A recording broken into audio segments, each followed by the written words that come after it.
Welcome to the Copper King Mine and Railroad. Today we're going to talk about the art of Bingham Canyon. Over the years, artists have tried to capture this awe-inspiring site. So let's take a look at some of their pictures. Stay tuned. With the size, vastness, magnitude of the mine, it has always impressed people. Many have tried to capture what they see and feel in photographs, paintings, and drawings. When John D. Rockefeller saw the mine for the first time, that was just after World War I, he stated, "It's the greatest industrial site in the world." In the eye of the artist, the need to express his vision of what is before him is absolute. One of the first to paint the mine was Henry Lavender Calmer, a friend of Daniel Jacklin. Jacklin actually commissioned him to paint the mine. This was back in 1910.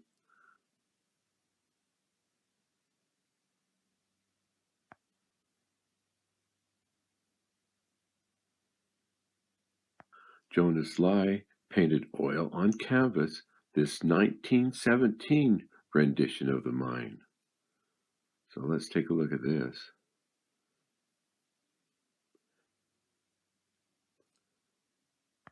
H. M. Mont Smith painted this 1931 picture, and it was sponsored by General Electric Company, because that's when they was starting to have all electric motors up to the mine.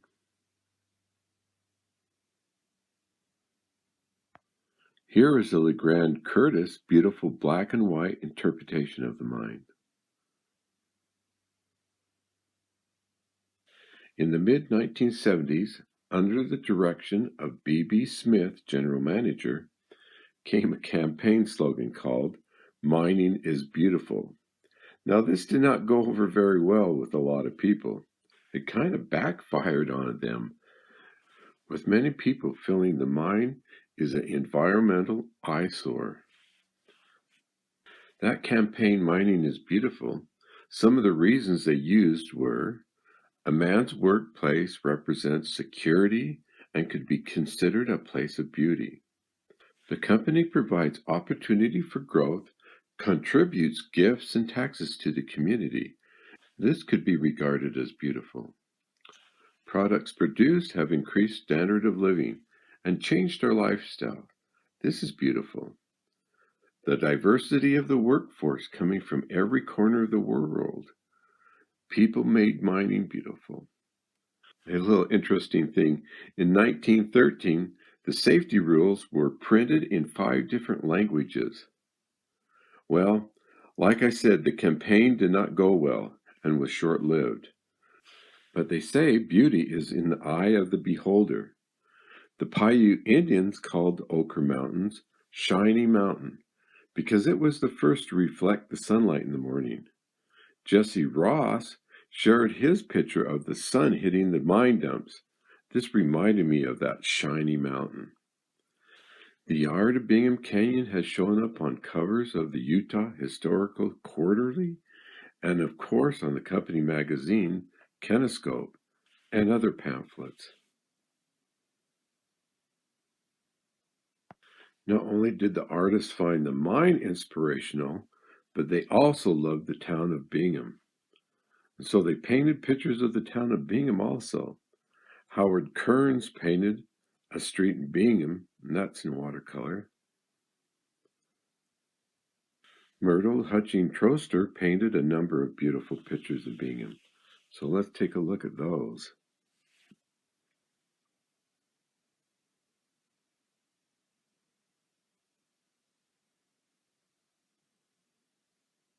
Marilyn Miller has several drawings what's been done around Bingham, including the Bingham High School in Copperton.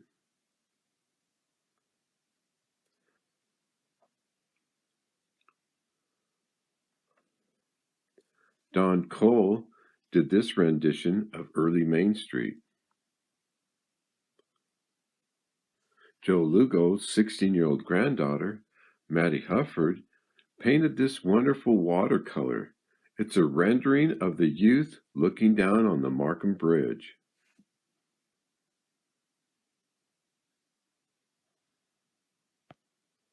Back in 2014, the University of Utah Museum of Fine Arts had an expedition on the Kennecott Copper Bingham Canyon mine called Creation and Eraser, Art of the Bingham Canyon Mine. Now, Susan Maxwell put this together. There's a quote that says, "For many, it was a symbol of Utah's industrial Western spirit. For some, it's a steady job, essential to supporting local and global economy. But for others, it's an eyesore on the peaks of the Ochre Mountains, and a visible reminder of man's ever-encroaching influence on the land." Unquote.